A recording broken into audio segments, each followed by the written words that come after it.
അത് ശ്രദ്ധേയമായ നിലയിൽ കോട്ടയം ജില്ലയുടെ രാഷ്ട്രീയ ചരിത്രത്തെ നമ്മൾ വേണ്ട വിധം മനസ്സിലാക്കാഞ്ഞിട്ടോ വിശകലനം ചെയ്യാഞ്ഞിട്ടുമാണ്. 2016 ഇടതുപക്ഷ ജനാധിപത്യ മുന്നണി കേരളത്തിൽ അധികാരത്തിൽ വരുമ്പോഴും കോട്ടയം ജില്ലയുടെ UDF ആഭിമുഖ്യമുള്ള രാഷ്ട്രീയ ചിത്രം മാറിയിട്ടുണ്ടായിരുന്നില്ല. 2019 അതിൻ്റെ സ്വാഭാവിക തുടർച്ചയ്ക്ക് സാക്ഷ്യം വഹിച്ചു.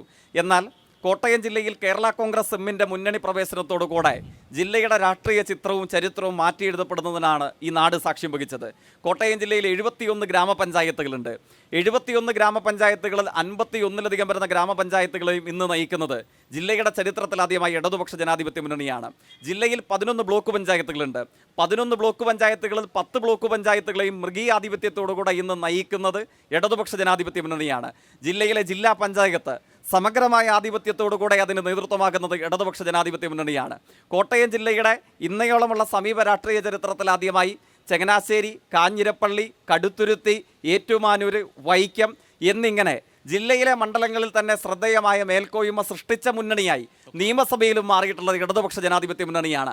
അതിൻ്റെ അനസ്യൂതമായ തുടർച്ചയ്ക്കാണ് 2024 ഏപ്രിൽ 26 സാക്ഷ്യം വഹിക്കാൻ വേണ്ടി പോകുന്നത്.